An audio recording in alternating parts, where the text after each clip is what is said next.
Pendant 40 ans, j'ai vécu avec un congélateur verrouillé dans ma maison, et quand j'ai finalement l'ouvert, j'ai découvert que j'ai passé ma vie entière à tricoter pour le fils de la maîtresse de mon mari.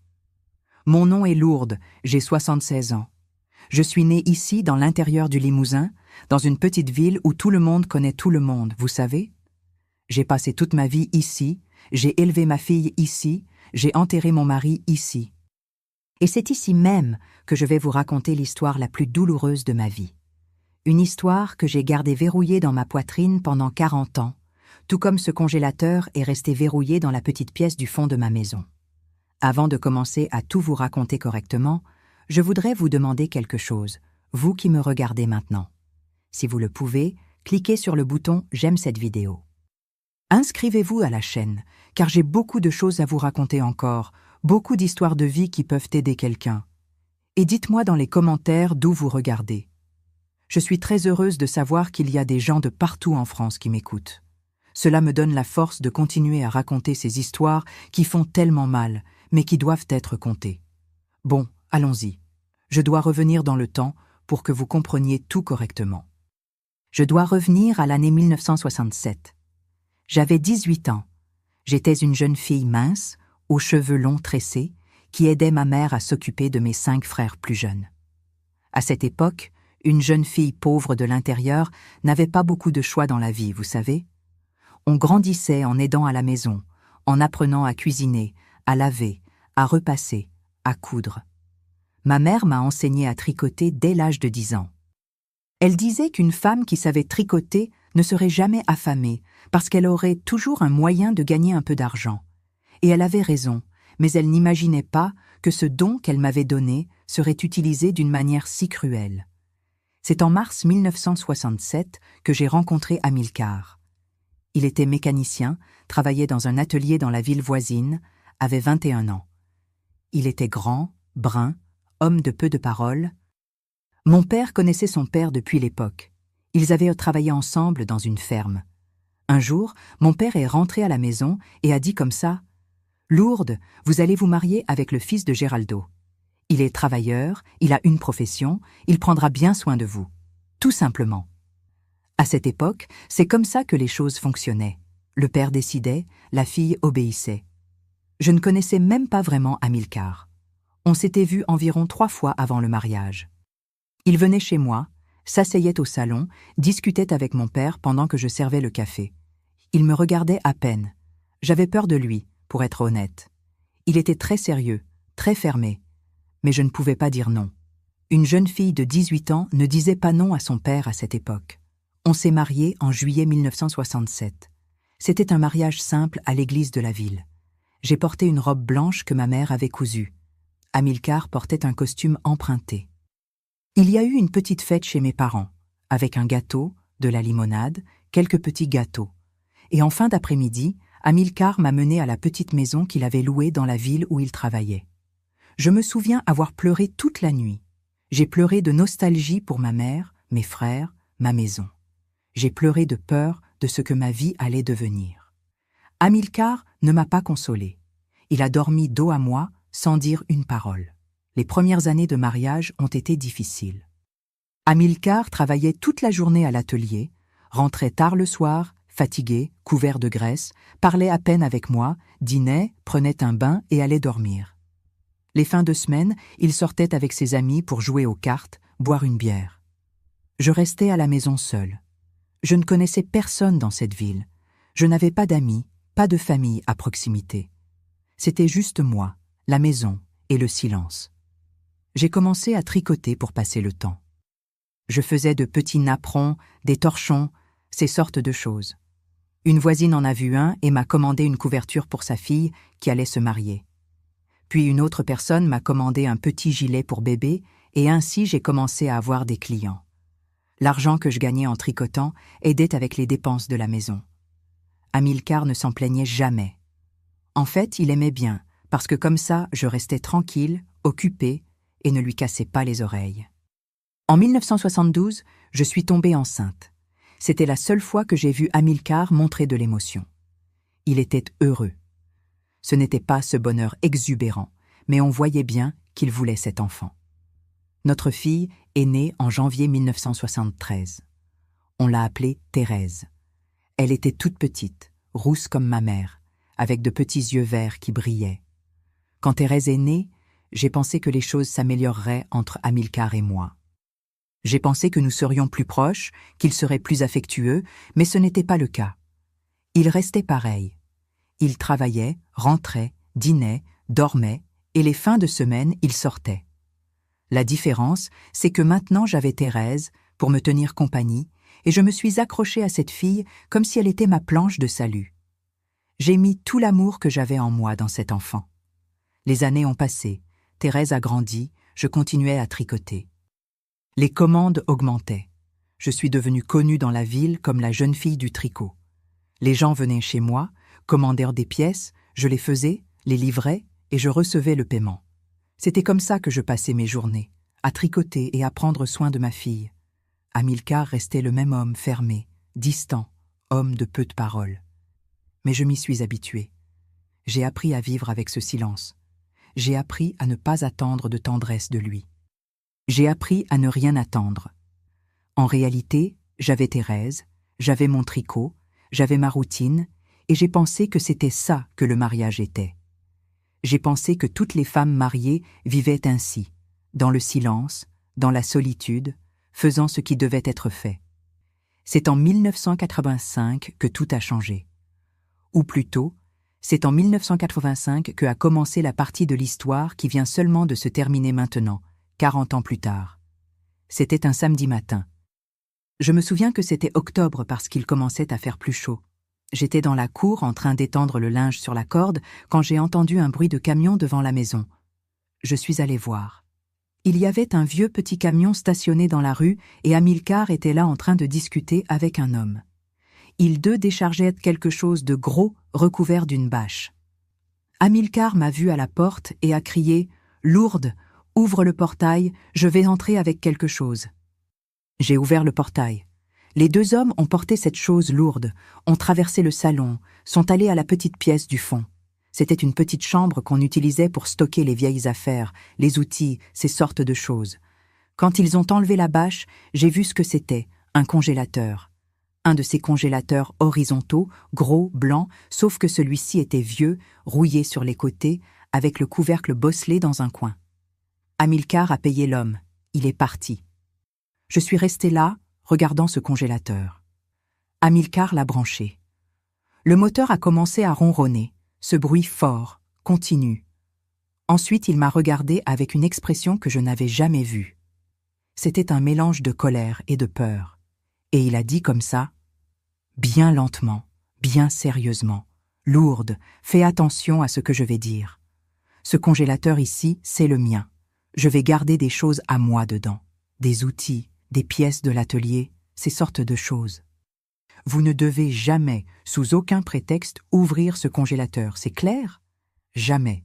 Je ne comprenais pas. J'ai dit, mais Amilcar, pourquoi un congélateur juste pour garder des outils? On n'a même pas de congélateur pour garder la nourriture, et vous apportez un pour garder des outils. Il a fait un pas vers moi. Son regard était différent, dangereux. Vous avez compris ce que j'ai dit, Lourde? Vous ne devez jamais ouvrir ce congélateur. Ça n'est pas de vos affaires. Ce sont mes choses, des choses d'homme. Vous n'y touchez jamais. J'ai eu peur. Je suis restée silencieuse. J'ai hoché la tête.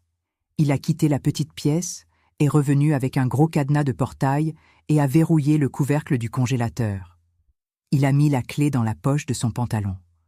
Depuis ce jour-là, il portait cette clé pendue autour du cou sur une petite chaîne. Il prenait un bain avec la clé, dormait avec la clé, ne l'enlevait jamais. Thérèse, qui avait 12 ans à cette époque, a demandé « Papa, qu'est-ce qu'il y a dans ce congélateur ?» Amilcar l'a regardé avec ce regard fermé et a dit « C'est mes affaires, ce n'est pas de vos affaires et je ne veux pas que vous, ni votre mère, vous approchiez de cette petite pièce. D'accord ?» Et c'est comme ça que ça s'est passé. Le congélateur est resté là verrouillé, ronronnant jour et nuit. J'entendais ce bruit constant, surtout à minuit, quand tout était calme, ce bourdonnement de bourdonnement de bourdonnement. J'ai entendu ce bruit pendant 40 ans. Je regardais cette petite pièce et me demandait ce qu'il y avait dedans, ce congélateur qui était si important. Mais je n'ai jamais posé de questions à nouveau, j'ai jamais essayé d'ouvrir. À cette époque, une femme ne remettait pas en question son mari. S'il disait que ce n'était pas pour ouvrir, ce n'était pas pour ouvrir. Tout simplement. Même si cela me rongeait par l'intérieur, même si je perdais le sommeil en pensant à ce qui pouvait être là-dedans, j'obéissais. Comme toujours, j'obéissais. Et la vie a continué. Le congélateur là, verrouillé, ronronnant, et moi, ici, tricotant, m'occupant de la maison, élevant Thérèse, sans savoir que dans ce congélateur était gardé le secret le plus douloureux de ma vie. Les années ont passé, et ce congélateur est resté là, verrouillé, faisant ce bruit qui n'arrêtait jamais. J'essayais de ne pas y penser. J'essayais de me concentrer sur ma vie, mon travail, Thérèse, mais c'était difficile. Chaque fois que je passais près de cette petite pièce, mon cœur se serrait. Il y avait quelque chose de mauvais là, je le sentais. Mais que pouvais-je faire? Rien, absolument rien. Thérèse a grandi. C'était une fille intelligente et studieuse. Elle a terminé l'école primaire, le collège. En 1989, elle a commencé à travailler dans une petite boutique de tissus en ville. Elle gagnait peu, mais aidait à la maison. Amilcar continuait à travailler à l'atelier. Je continuais avec mon tricot. C'est plus ou moins à cette époque, entre 1977 et 1978, qu'est apparue une cliente différente. Je me souviens bien d'elle parce qu'elle était très élégante.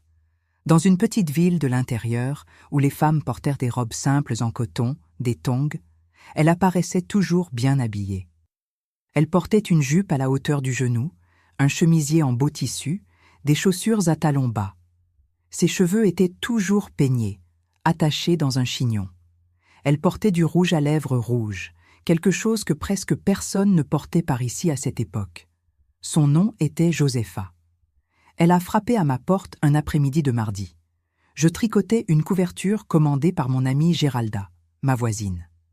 J'ai ouvert la porte et j'ai trouvé cette belle femme, parfumée, me souriant. « Êtes-vous Madame Lourde qui tricote ?» a-t-elle demandé d'une voix douce, éduquée. « C'est moi » ai-je répondu. « Ah, c'est bien. On m'a parlé en bien de votre travail. Je voudrais commander quelques pièces. Vous avez un moment pour discuter ?» Je l'ai invitée à entrer. J'ai offert du café. Elle a accepté. On s'est assise à la table de la cuisine. Elle a sorti un petit carnet de son sac et a commencé à noter. Elle a dit qu'elle voulait une grande couverture en laine bleu clair. Elle a dit aussi qu'elle voulait quelques petits gilets pour bébé, taille nouveau-né, un bleu et un jaune. Elle voulait de petites serviettes de table en crochet, vous savez, de celles bien travaillées, avec un motif de fleurs. J'ai noté tout. J'ai demandé quand elle en avait besoin. Elle a dit qu'elle n'était pas pressée, que ce pouvait être dans 2 mois. J'ai demandé si c'était pour une fête, un anniversaire. Elle a souri et a dit « c'est pour quelqu'un de très spécial pour moi ». Elle n'a pas donné plus de détails et je n'ai pas insisté. Un client est un client. Ce n'était pas de mes affaires de savoir pourquoi elle en voulait. On s'est mise d'accord sur le prix. Elle l'a trouvé juste. Elle ne s'est pas plainte. Elle a payé la moitié à l'avance en espèces. Elle a dit qu'elle reviendrait chercher quand ce serait prêt. J'ai noté son nom, Josepha. Je n'ai pas noté le nom de famille parce qu'elle n'a pas donné. Elle s'est excusée, éduquée et est partie. J'ai commencé à faire ses commandes. J'ai acheté la laine bleu clair, la laine jaune, le fil pour le crochet. J'ai passé des jours à y travailler. La couverture était magnifique. Les petits gilets étaient adorables, minuscules, délicats. Les serviettes étaient parfaites. Josepha est revenue exactement 2 mois plus tard. Elle a adoré tout, a examiné chaque pièce, a complimenté mon travail, a payé le reste, et avant de partir, elle a dit « Madame Lourde, je vais avoir besoin de commander d'autres choses. Ça vous dérange si je reviens ?»« Bien sûr que non.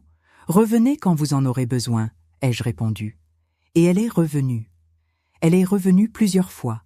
Pendant des années, Josepha a été ma cliente la plus régulière. Elle commandait toutes sortes de choses. Des couvertures, des petits gilets, des petites chaussures pour bébé, des bonnets, des petits gants, tout toujours en couleur de bébé. Bleu, jaune, rose, vert pâle. Je trouvais étrange qu'elle commande autant de choses pour bébé, mais j'ai pensé que peut-être elle les revendait, ou qu'elle avait beaucoup de filleuls, ou je ne sais pas quoi. Ce n'était pas de mes affaires. Ce qui m'attirait le plus, c'était qu'elle demandait toujours que je brode des initiales sur les pièces, des lettres spécifiques. Je me souviens qu'une fois, elle a commandé un petit gilet bleu marine et a demandé que je brode J sur la petite poche. Une autre fois, elle a commandé une petite couverture blanche et a demandé J plus H, brodé dans le coin dans un cœur. Je brodais sans poser de questions, je faisais mon travail correctement. Elle payait bien, avançait toujours une partie de l'argent, ne traînait jamais pour chercher. C'était la cliente des rêves de toute tricoteuse, mais il y avait quelque chose d'étrange. Chaque fois qu'elle venait chez moi, elle semblait pressée, ne restait pas longtemps, ne prenait pas de café, ne parlait pas de sa vie. C'était tout très rapide. Elle arrivait, prenait la commande ou faisait une nouvelle demande, payait et partait. Et elle regardait toujours autour avant d'entrer, comme si elle avait peur que quelqu'un la voie ici. Une fois j'ai proposé, si vous préférez, je peux livrer les commandes à votre maison. Ce n'est pas un problème. Elle semblait un peu mal à l'aise et a dit « Non, pas besoin, Madame Lourde. Je préfère venir chercher ici même. C'est plus facile pour moi. » J'ai trouvé ça étrange, mais je n'ai pas insisté. Chacun a ses petites manies, ses façons. Josepha a été ma cliente pendant des années, de 1977 à plus ou moins 1984. Cela a duré 7 ans de commandes constantes. J'ai fait tellement de choses pour elle que j'ai perdu le compte. Je devais avoir fait environ 50, 60 pièces au cours de ces années, peut-être plus. L'argent qu'elle me payait aidait beaucoup à la maison. J'ai pu acheter de meilleurs vêtements pour Thérèse, faire une meilleure épicerie, mettre un peu d'argent de côté pour les urgences. Amilcar n'a jamais demandé d'où venait cet argent supplémentaire. Il savait que je tricotais, savait que j'avais des clients. Pour lui, c'était pareil. Il y avait une commande que je n'oublierai jamais. C'était en 1983. Josepha est arrivée ici un après-midi d'hiver. Il faisait froid, je m'en souviens bien. Elle est entrée tout emmitouflée dans un manteau en laine grise. Elle s'est assise dans mon salon et a dit qu'elle voulait une pièce spéciale. « Madame Lourde, j'ai besoin d'un petit gilet pour bébé, mais il doit être parfait, le meilleur que vous ayez jamais fait. Ça peut être bleu bébé avec de petits boutons blancs, et je veux que vous brodiez un nom sur la poitrine, très soigneusement. »« Quel nom, Madame Josepha ?» ai-je demandé. Elle m'a regardé dans les yeux et a dit « Amilcar Junior ». J'ai gelé. Amilcar, le nom de mon mari. J'ai trouvé ça la plus grande coïncidence du monde. J'ai dit « Comme c'est curieux, mon mari s'appelle Amilcar ». Elle a eu un petit sourire, un peu gêné, et a dit « C'est un beau nom, non? Ce n'est pas très courant ?» Non, certainement pas. J'ai acquiescé. Elle a payé à l'avance, comme toujours. Elle a dit que c'était urgent, qu'elle en avait besoin dans 3 semaines. J'ai promis que je le ferais. J'ai passé des jours à faire ce petit gilet. J'ai acheté la laine bleue la plus douce qu'il y avait au magasin. J'ai choisi de petits boutons en nacre blanche. J'ai fait point par point, avec tout le soin du monde. J'ai brodé le nom Amilcar Junior, avec du fil blanc, en lettres cursives, très délicates.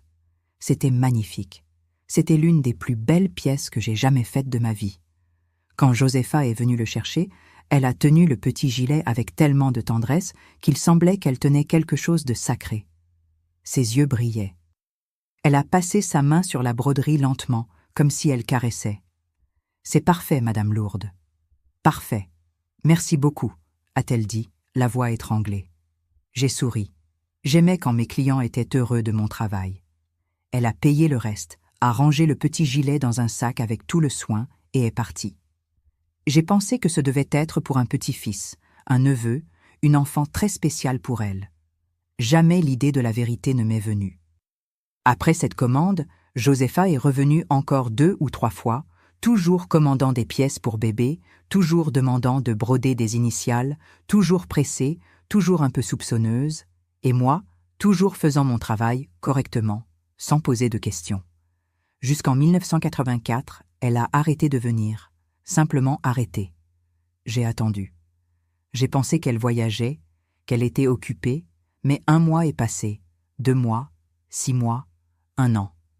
elle n'est plus jamais venue. J'étais même préoccupée. J'ai pensé que peut-être elle avait déménagé de la ville ou qu'il y avait eu quelque chose avec elle. Mais je ne savais pas où elle habitait. Je n'avais aucun moyen de la chercher. Et honnêtement, j'avais d'autres clients, d'autres commandes. La vie continuait. Mais je dois avouer que les commandes d'elle me manquaient. Pas seulement pour l'argent, mais parce que j'aimais faire ces délicates pièces pour bébé. J'aimais broder ses noms, ses initiales. Il y avait quelque chose de spécial là-dedans. Je mettais de l'amour dans ses travaux, plus d'amour que je ne mettais dans les autres commandes. Je ne sais pas comment l'expliquer. Peut-être parce que je savais que ces pièces étaient pour quelqu'un de très aimé. Je le sentais et maintenant, en regardant en arrière, je comprends pourquoi. Pendant toutes ces années, de 1967 à 84, je tricotais pour une autre famille de mon mari. Je faisais des couvertures, des petits gilets, des serviettes, des petites chaussures pour le fils qu'il avait avec sa maîtresse. Je brodais son nom, je brodais les initiales qui représentaient son amour pour une autre femme. Mes mains travaillaient, mes doigts tissaient, mon aiguille entrait et sortait de la laine, créant des points parfaits, et je ne soupçonnais même pas que chaque point était un mensonge. Chaque pièce que je faisais était une trahison. Amilcar le savait. Bien sûr qu'il le savait. C'était lui qui devait tout organiser. Il devait avoir demandé à Josefa de venir ici, faire semblant d'être une cliente quelconque, commander les choses. Il utilisait mon travail, mon don, ma compétence pour soutenir son mensonge, pour habiller le fils qu'il avait avec une autre. Et le pire de tout, c'est qu'il me faisait facturer. Je la facturais. Je recevais l'argent. Argent qui venait probablement de sa poche. Il me payait pour tricoter pour le fils de sa trahison. Quel genre d'homme fait une chose pareille? Quel genre de cœur peut être aussi cruel? Mais à l'époque, je ne savais rien. J'étais juste une femme innocente, travailleuse, qui tricotait tous les jours en essayant d'aider avec les dépenses de la maison.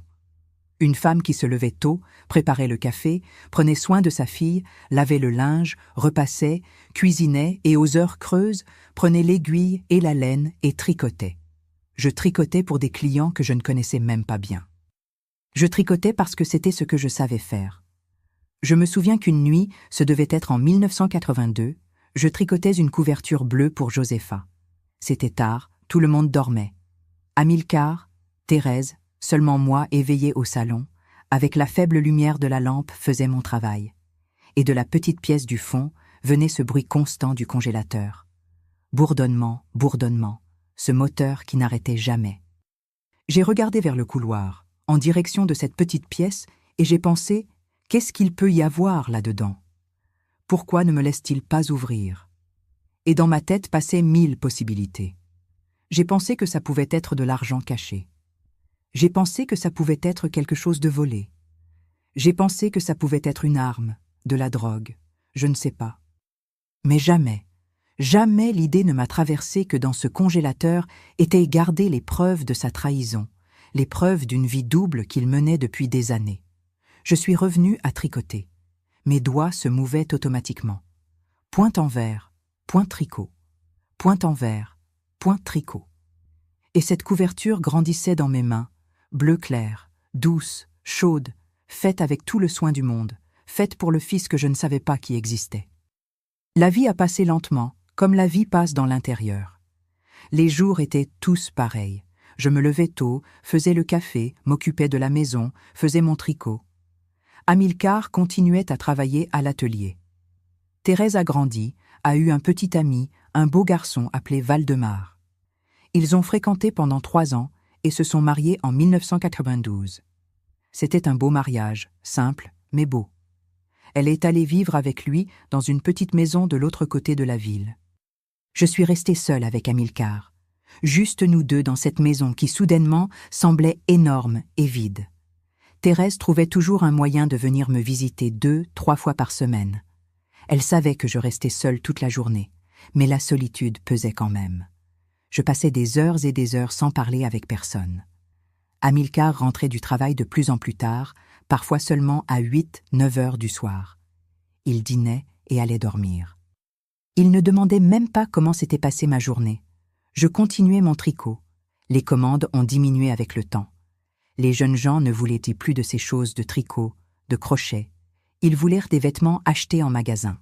Mais j'avais toujours quelques clientes fidèles, des femmes plus âgées, comme moi, qui valorisaient toujours un travail fait à la main.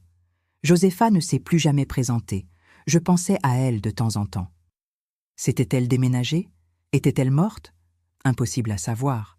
Elle n'avait été qu'une autre cliente qui était passée par ma vie. Les années 2000 sont arrivées. On est entré dans le nouveau millénaire. J'avais déjà 51 ans. Amilcar en avait 54. Il a commencé à avoir des problèmes de santé, tension artérielle élevée, cholestérol élevé. Le médecin lui a dit de faire un régime, d'arrêter de manger de la viande grasse, d'arrêter de boire. Il n'a pas très bien obéi. Il a continué à manger des rillettes, des côtes, à boire sa petite bière le week-end. En 2005, il a eu son premier accident vasculaire cérébral. C'était léger, grâce à Dieu. Il s'est retrouvé avec la bouche un peu tordue pendant quelques jours, mais a récupéré bien. Il a dû prendre des médicaments tous les jours. C'était moi qui contrôlais ces médicaments. Je les séparais correctement. Je donnais les heures. Il se plaignait, disait que j'étais chiante, mais il les prenait. Même malade, il n'a pas arrêté de travailler. Il continuait à aller à l'atelier tous les jours et continuait à sortir les fins de semaine. Je demandais où il allait. Il disait qu'il allait chez un ami ou qu'il allait régler quelque chose ou qu'il allait voir un travail. Il ne donnait jamais de détails et je n'insistais plus. J'avais renoncé à essayer de comprendre cet homme. J'avais renoncé à attendre de la tendresse, de l'attention, de la conversation. On vivait ensemble, mais séparés. 2 étrangers sous le même toit. Le congélateur restait là, dans la petite pièce du fond, toujours branché, toujours ronronnant. 40 ans maintenant. Je m'étais habitué à ce bruit. Cela faisait partie de la maison. Quand il y avait un problème d'électricité et que le congélateur s'arrêtait, je trouvais même étrange le silence. Thérèse a eu 2 enfants, mes petits-enfants, Julio et Marcella. Je les ai aidés à soigner quand ils étaient petits. J'ai tricoté pour eux des gilets, des petites couvertures, des bonnets. C'était une joie d'avoir ces enfants à la maison. Ils remplissaient la maison de vie, de bruit, de rire. Quand ils partaient, le silence revenait et pesait encore plus. Amilcar est devenu vieux. Ses cheveux sont devenus tout blancs. Son dos a commencé à se courber. Il boitait d'une jambe à cause d'un problème de genou. Il a eu 2 autres petits accidents vasculaires cérébraux en 2011 et 2015. Chaque accident vasculaire cérébral le laissait un peu pire. Son discours est devenu plus traînard. Sa mémoire a commencé à défaillir. Il y a eu des fois où il m'appelait par un autre nom. Il m'appelait Josepha. La première fois que c'est arrivé, j'ai gelé. C'était un dimanche matin en 2016. Je faisais le café et il est entré dans la cuisine, un peu étourdi de sommeil, et a dit « Josepha, donne-moi un verre d'eau ». Je me suis tournée vers lui et j'ai dit « Amilcar, je suis Lourdes, votre femme. »« Josepha, qui est-ce » Il a cligné des yeux confus et a dit « Oh, je m'excuse, j'étais en train de rêver. Je ne sais pas pourquoi j'ai dit ce nom. » Mais je savais que ce n'était pas un rêve. Ce nom était sorti de sa bouche trop naturellement, comme s'il était habitué à appeler quelqu'un par ce nom. Josepha, la cliente du tricot qui a disparu. Était-ce la même personne?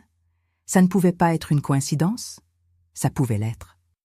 Mais qu'est-ce que mon mari avait à voir avec une cliente à moi d'il y a 20, 30 ans? Je suis restée avec ça dans la tête pendant des jours, mais je n'ai rien demandé. Ça ne servait à rien de demander, il aurait nié, m'aurait dit que je devenais folle, que j'inventais des choses. Amilcar s'est empiré. En 2023, il a dû arrêter de travailler. Il ne pouvait pas, il était trop fatigué. Il a commencé à rester à la maison toute la journée. Il s'asseyait dans la chaise de la véranda, regardait la rue. Parfois, il dormait là même. Je m'occupais de lui donnais ses médicaments, faisais manger, l'aidais à prendre un bain quand il ne pouvait pas le faire seul. Je ne ressentais pas d'amour pour lui. Je ne vais pas mentir. Ce sentiment était mort depuis longtemps, mais je m'en occupais parce que c'était mon devoir, parce qu'on s'était mariés, parce que c'était le bon choix à faire. C'était le 23 octobre 2025 que tout a changé, il y a moins d'1 mois. Cela semble une éternité. C'était un lundi. Je venais de finir de faire la vaisselle du déjeuner. Amilcar était assis sur une chaise au salon, regardant la télévision. Soudain, j'ai entendu un bruit étrange, un gémissement. Je suis allé voir. Amilcar était par terre, les yeux révulsés, la bouche qui bavait. Un autre accident vasculaire cérébral. J'ai crié au secours. Juanito, mon voisin, a entendu et a accouru. Il a appelé l'ambulance. Ils ont amené Amilcar à l'hôpital. Je suis allé avec lui. Thérèse est arrivée peu après, paniquée. Les médecins ont fait tout ce qu'ils pouvaient, mais l'accident vasculaire cérébral avait été très fort, très grave. Il a touché tout le cerveau. Amilcar était tombé dans le coma. Il était branché sur des appareils avec tous ses tubes. Thérèse pleurait sans arrêt. Je restais là, tenant sa main, regardant cet homme qui a passé toute sa vie à mes côtés, mais que je n'ai jamais vraiment connu. Il est mort 3 jours plus tard, le 26 octobre, à 6 heures du matin. J'étais là. J'ai vu le médecin éteindre les appareils. J'ai vu son poitrine arrêter de monter et descendre. J'ai vu quand il s'en est allé. Je n'ai pas pleuré.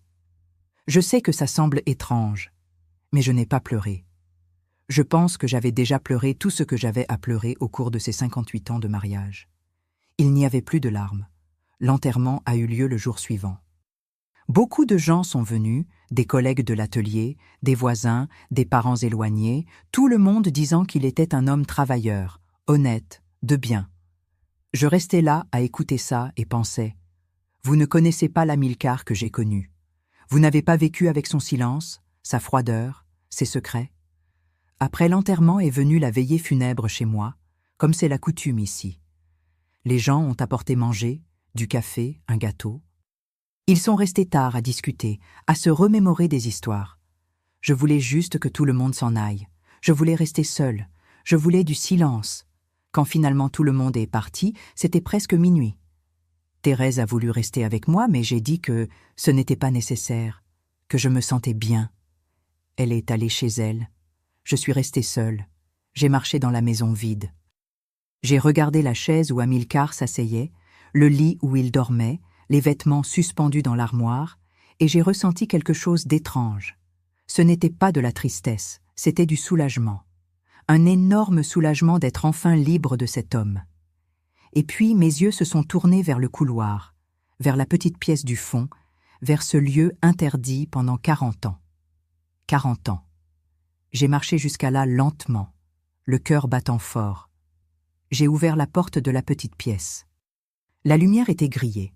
J'ai allumé la lampe de mon téléphone, et là, il était, le congélateur, toujours branché, toujours ronronnant. La clé du cadenas avait été enterrée avec Amilcar, pendue autour de son cou dans le cercueil. J'ai regardé ce congélateur et j'ai pensé « Qu'est-ce que tu caches? Qu'est-ce que cet homme a gardé ici pendant toutes ces années ?» Je suis revenue au salon, j'ai pris le téléphone, j'ai appelé Thérèse.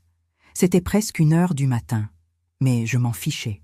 « Chérie, peux-tu venir maintenant ?» ai-je demandé. « Maman, il est arrivé quelque chose? Vous allez bien ?» a-t-elle demandé préoccupée. « Je vais bien, mais j'ai besoin de vous ici. J'ai besoin que vous veniez. » Et apporte Valdemar et un outil pour couper un cadenas. Il y a eu un silence de l'autre côté de la ligne.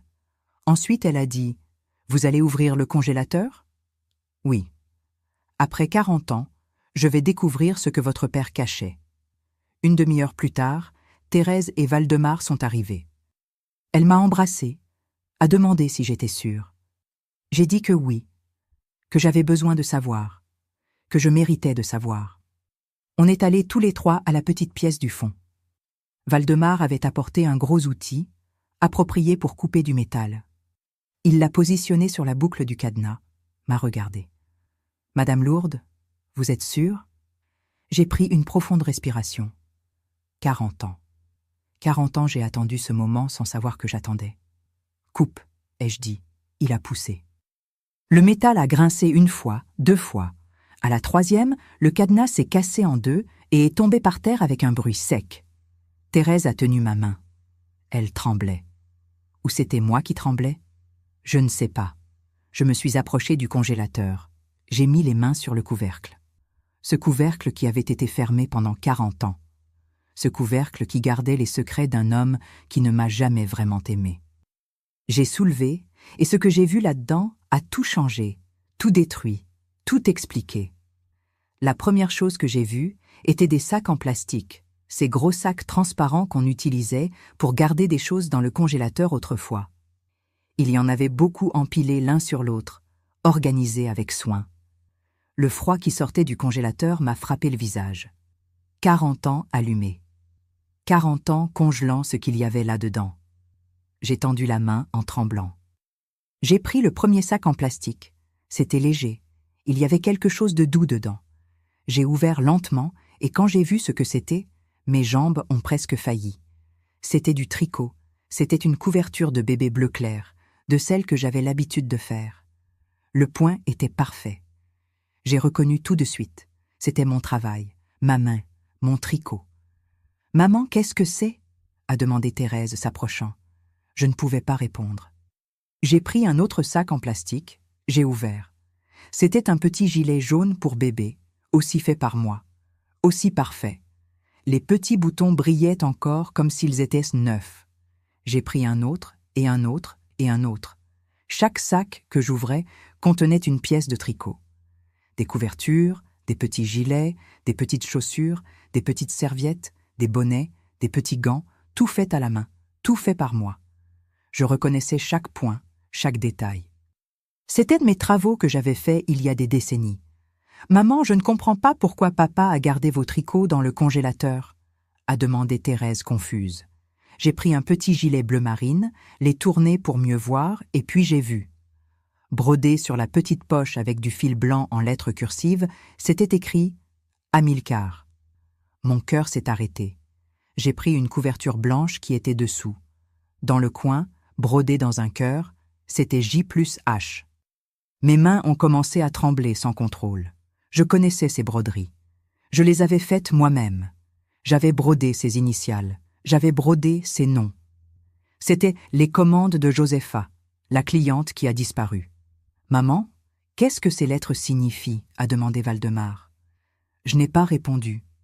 J'ai continué à sortir les sacs en plastique du congélateur. Il y en avait tant.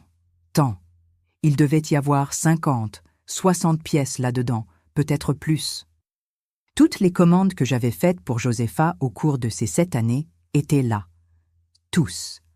Elle ne les avait jamais enlevées, ou elle les avait enlevées et les avait ramenées, ou ce n'était jamais pour elle depuis le début.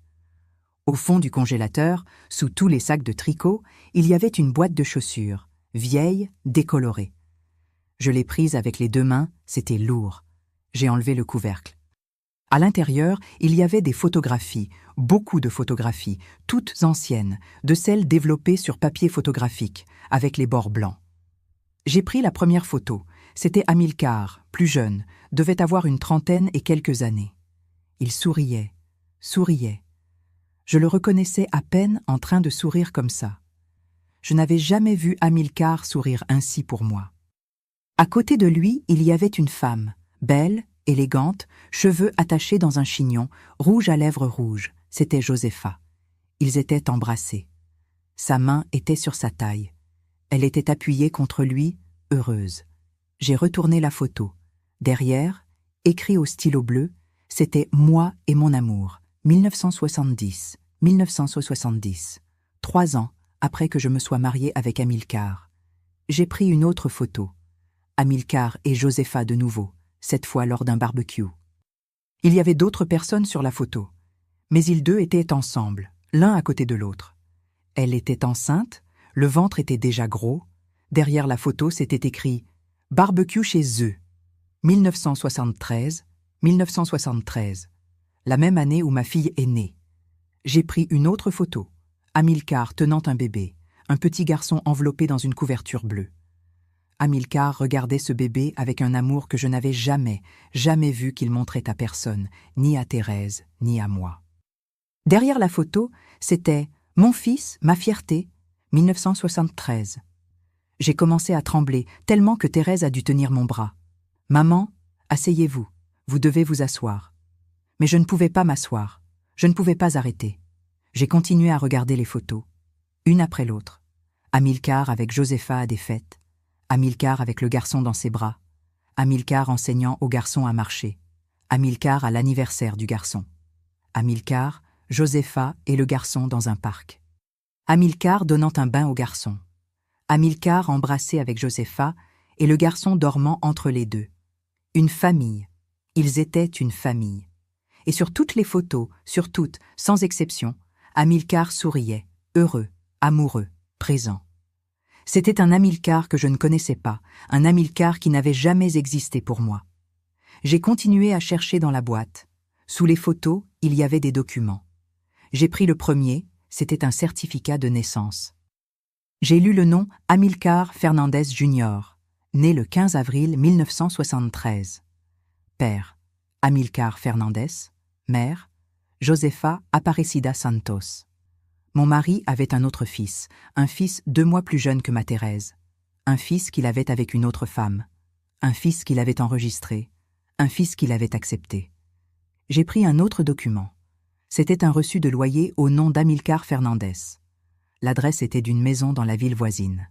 Date, janvier 1974. Il payait le loyer d'une maison pour eux, pour l'autre famille qu'il avait. Il y avait plus de reçus, des dizaines de loyers, de factures d'électricité, de factures d'eau, tous à son nom, tous du même adresse, pendant des années, pendant des décennies. Il y avait de petites lettres écrites avec l'écriture des enfants. « Cher papa, merci pour le cadeau. Je t'aime beaucoup, Amilcar Junior. » Il y avait des dessins, un bulletin scolaire, une invitation de graduation. Josefa Aparecida Santos et Amilcar Fernandez ont l'honneur de vous inviter à la graduation de leur fils Amilcar Fernandez Jr., génie civil, classe de 1996. Son fils s'était diplômé ingénieur et Amilcar était allé à la graduation. Pendant que j'étais ici seul à la maison, tricotant, il était là, regardant son fils se diplômer. Il y avait des lettres d'amour entre Amilcar et Josefa. J'ai lu une. C'était écrit avec son écriture, toute tordue, pleine d'erreurs d'orthographe. « Mon amour, Josefa, je sais que c'est difficile pour nous de vivre ainsi, cachés, mais je t'aime. Je t'aime, vous, et j'aime notre fils plus que tout dans cette vie. Vous êtes la raison pour laquelle je me réveille tous les jours. Quand je suis avec vous, je suis heureux. Quand je dois retourner dans cette maison, je meurs à l'intérieur. Mais je te promets qu'un jour, on sera ensemble pour de vrai. Je vais trouver un moyen. Attends-moi, ton Amilcar. » La lettre était de 1976. J'en ai lu une autre et une autre. Des dizaines de lettres, toutes déclarant un amour éternel pour elle, toutes parlant de son fils avec fierté, toutes disant qu'un jour, il la quitterait tout pour être avec elle. Mais il ne l'a jamais fait. Il est resté avec moi non parce qu'il m'aimait, mais parce que c'était pratique, parce que je m'occupais de la maison, parce que je ne lui faisais pas de problème, parce que je n'étais pas visible. J'ai pris une autre photo. Elle était plus au fond de la boîte. C'était récente, devait être d'il y a 10, 15 ans. Amilcar était déjà vieux, cheveux blancs, dos courbé. Il était assis sur une chaise et à côté de lui, il y avait Josefa, aussi vieille, avec les cheveux tout grisonnants. Et de l'autre côté, il y avait un homme d'environ 40 ans, grand, ressemblant à Amilcar. C'était le fils. Les trois étaient ensemble souriants. Derrière la photo, c'était écrit « Dernière photo avec mon amour avant qu'elle ne parte. Repose en paix, Josefa. Je t'aimerai pour toujours. » 2014. Elle était morte en 2014. Et Amilcar avait gardé cette photo, la dernière photo avec elle. J'ai lâché la boîte par terre, les photos se sont éparpillées. J'ai regardé tout ça, les sacs de tricot, les photos, les documents, les lettres. 40 ans. 40 ans de mensonges, 40 ans de trahison, 40 ans de vie double. Et puis j'ai compris, j'ai tout compris. Josefa n'avait jamais été ma cliente. Elle était la femme qu'Amilcar aimait, et il avait trouvé un moyen de me faire tricoter pour le fils qu'il avait avec elle. Il devait lui avoir demandé de venir ici, faire semblant qu'elle commandait des pièces, me payer avec l'argent qu'il lui donnait. Et moi, innocente, je faisais tout. Je brodais le nom de son fils, je brodais les initiales de lui avec elle, je faisais des petits gilets, des couvertures, des petites serviettes, Je mettais de l'amour dans ses travaux et je livrais tout à la maîtresse de mon mari. Je travaillais pour soutenir sa trahison. Mes mains faisaient des petits vêtements pour habiller le fils qu'il avait avec une autre, le fils qu'il aimait, le fils qu'il avait vu grandir, le fils qu'il avait vu se diplômer ingénieur. Pendant ce temps, ma fille, Thérèse, recevait à peine un regard de lui.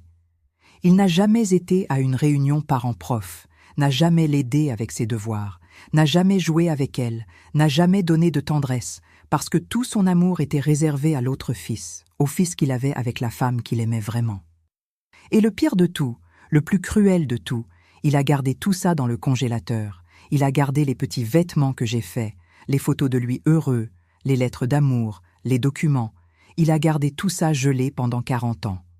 Il ne pouvait pas le jeter parce que c'était trop important pour lui.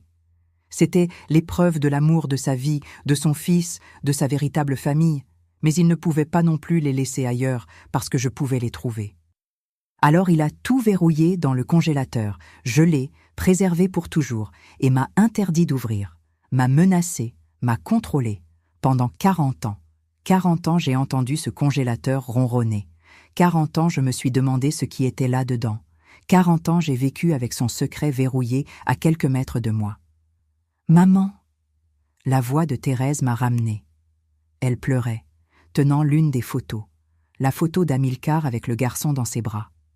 Maman, il avait un autre fils. Papa avait un autre fils.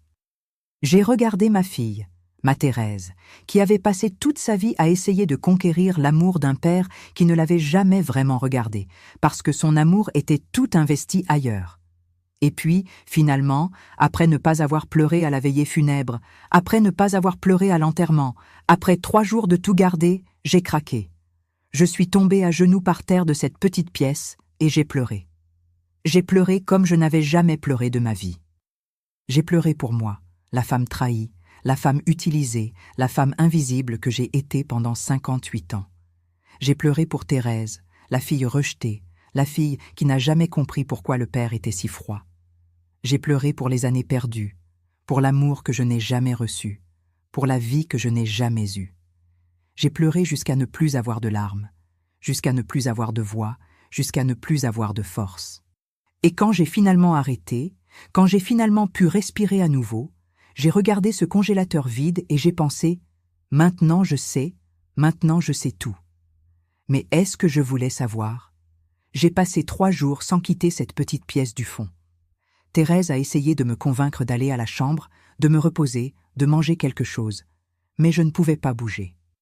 Je suis restée assise par terre, entourée de ces sacs en plastique pleins de tricots, entourée de ces photos, ces lettres, ces documents, entourée par la vérité que j'ai passé ma vie entière sans savoir. J'ai pris chaque pièce de tricot, une par une, j'ai examiné chaque point, chaque broderie. Je me souvenais de quand j'avais fait ça. Je me souvenais de Josepha arrivant chez moi, souriant, éduquée, commandant. Je me souvenais d'elle payant. Je me souvenais d'elle partant, pressée, regardant autour. Maintenant tout avait du sens. Elle avait peur d'être vue. Elle avait peur que quelqu'un soupçonne. Ça devait lui faire mal aussi. Ça devait faire mal d'avoir à venir dans la maison de la femme de l'homme qu'elle aimait, faire semblant d'être une cliente quelconque, prendre les petits vêtements qui étaient là pour son fils, ou peut-être que ça ne lui faisait pas mal. Peut-être qu'elle trouvait ça amusant. Peut-être qu'elle et Amilcar en riaient après. Imagine, je fais à Lourdes tricoter pour notre fils sans qu'elle le sache. Peut-être que c'était une blague entre eux, un secret amusant, une cruauté déguisée en malice. Je ne saurais jamais. Josepha est morte en 2014. Amilcar est mort maintenant. Ils ont emporté leur secret à la tombe. Ils n'ont laissé que les preuves qui étaient ici gelées, m'attendant. Le 3e jour, je me suis finalement levée. J'ai rassemblé toutes les photos, tous les documents, toutes les lettres, j'ai tout remis dans la boîte de chaussures. J'ai pris cette boîte, j'ai quitté la petite pièce, j'ai traversé la maison, je suis allée jusqu'à la cour. Thérèse m'a suivie. « Maman, qu'est-ce que vous allez faire ?» Je n'ai pas répondu. J'ai pris une vieille boîte qu'on utilisait pour brûler les ordures. Je l'ai mise par terre. J'ai ouvert la boîte. J'ai pris la première photo. Amilcar souriait avec Josepha. J'ai regardé cette image, cet homme heureux que je n'avais jamais connu. J'ai allumé une allumette. J'ai mis en contact avec la photo. Elle a pris feu rapidement. J'ai vu son visage fondre, devenir noir, devenir cendre. J'ai jeté dans la boîte, j'ai pris une autre photo, j'ai brûlé une autre. J'ai brûlé une par une toutes les photos de lui heureux, de lui avec elle, de lui avec le fils. Toutes sont devenues de la fumée, sont devenues de la cendre, sont devenues rien. J'ai brûlé les lettres, toutes. J'ai vu les paroles d'amour qu'il avait pour elle devenir poudre. J'ai vu ses promesses de rester ensemble devenir fumée. J'ai brûlé les documents, les reçus, les factures, les preuves qu'il entretenait une autre maison, une autre famille, une autre vie. J'ai brûlé tout, sauf une chose, une photo.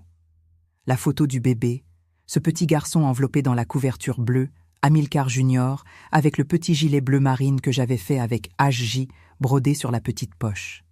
Cette photo, je l'ai gardée, je ne sais pas pourquoi. Peut-être parce que ce bébé n'avait la culpabilité de rien. Peut-être parce que, malgré tout, c'était un enfant innocent. Peut-être parce que ce petit gilet avait été fait par mes mains, avec mon affection, même sans savoir pour qui c'était vraiment. Quand j'ai fini de tout brûler, Thérèse s'est approchée de moi. Elle avait tellement pleuré ces 3 jours que ses yeux étaient gonflés, rouges. « Maman, qu'est-ce qu'on fait maintenant ? On cherche cet homme, cet Amilcar Junior. » J'ai regardé ma fille, ma Thérèse, qui avait passé toute son enfance à essayer de conquérir l'amour d'un père qui ne l'avait jamais vraiment regardé. Un père qui gardait tout son amour verrouillé dans un congélateur, tout son amour réservé pour un autre fils. Oui, ai-je dit, on le cherche. Il mérite de connaître la vérité, tout comme nous on la méritait. Cela a pris 2 semaines pour qu'on le trouve. Thérèse a demandé de l'aide à un cousin qui travaille avec les ordinateurs, ces choses d'Internet. Il a réussi à trouver le nom complet, l'adresse. Amilcar Fernandez Jr. habitait dans la capitale. Il était ingénieur civil, exactement comme sur le diplôme, marié, avait 2 enfants. J'ai écrit une lettre, j'ai raconté qui j'étais, j'ai raconté ce que j'avais découvert, j'ai envoyé la photo de lui bébé et le petit gilet, ce petit gilet bleu marine avec HJ brodé qui avait été gardé dans le congélateur pendant toutes ces années. 3 jours plus tard, il m'a appelé. Sa voix était grave, tremblante. Il a dit qu'il ne savait pas. Il ne savait pas que le père était marié. Sa mère, Josepha, avait toujours dit qu'ils étaient séparés. Que le père avait une autre famille, oui, mais que c'était une famille d'avant, d'un mariage qui n'avait pas marché. Elle n'avait jamais dit que Amilcar était marié en même temps, n'avait jamais dit qu'il avait une autre fille du même âge. Il a pleuré au téléphone, a dit qu'il se sentait trahi, floué, que l'image qu'il avait de son père s'était effondrée. Il a demandé s'il pouvait venir me voir. J'ai dit que oui.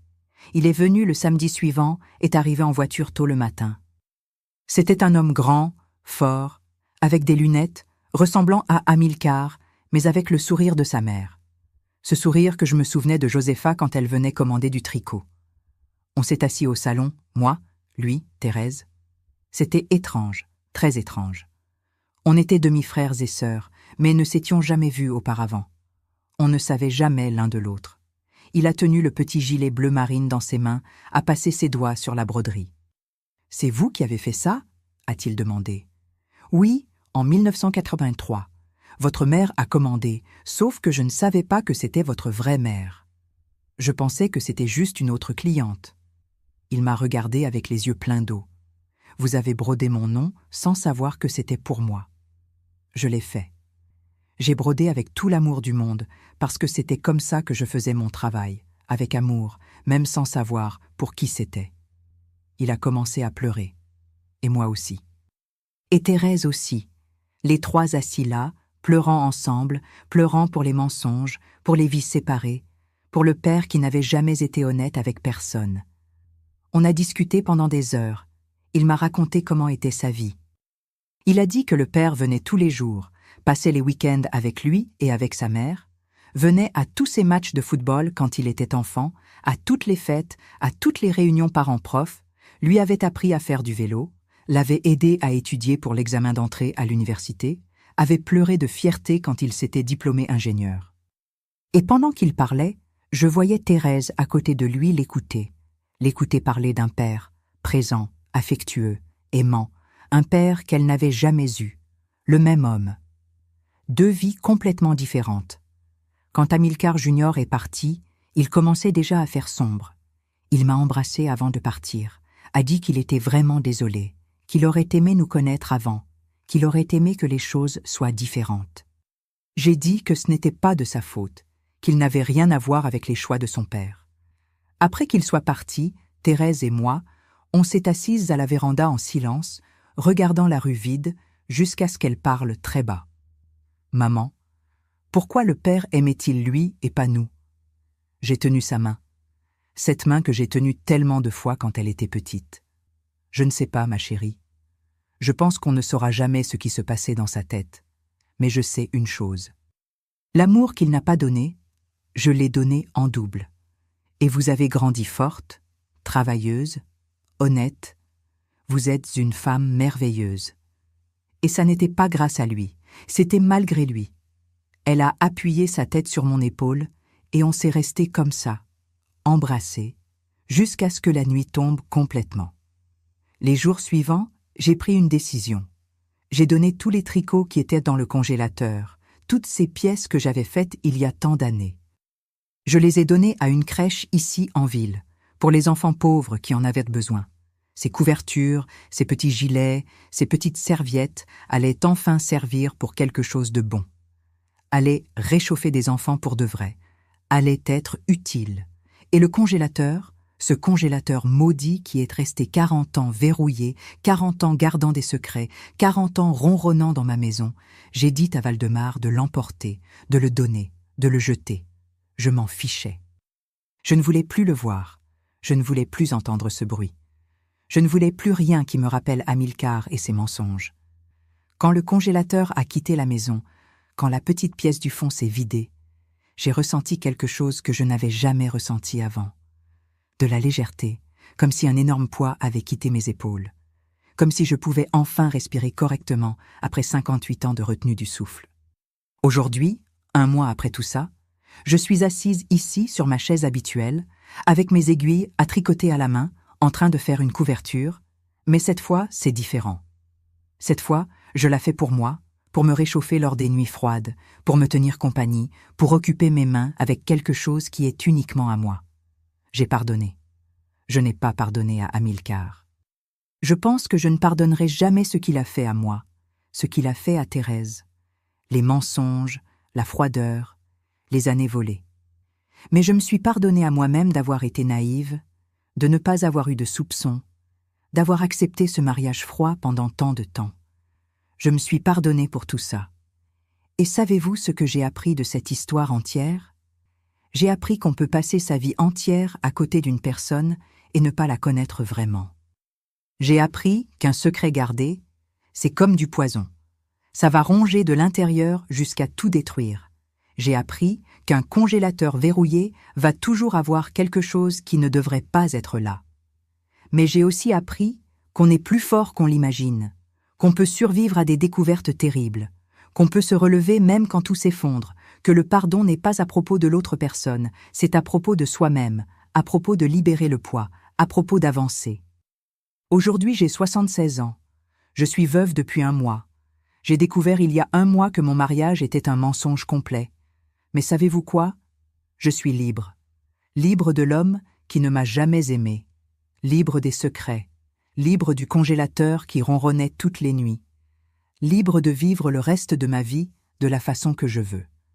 Je ne sais pas combien de temps j'ai encore, personne ne le sait. Mais le temps que j'ai, je vais le vivre en étant vraie, en étant entière, sans rien garder verrouillé, sans rien cacher, sans accepter les miettes de personne. Parce que j'en ai assez. J'en ai assez de vivre à moitié. J'en ai assez d'être invisible. J'en ai assez de tricoter pour les autres pendant que je me défaisais par l'intérieur. Alors, si vous qui m'écoutez maintenant vivez une vie qui ne vous rend pas heureux, si vous acceptez moins que ce que vous méritez, si vous gardez des rancunes, de la douleur, des secrets qui vous font du mal, je vous dis une chose. Ouvre ton congélateur.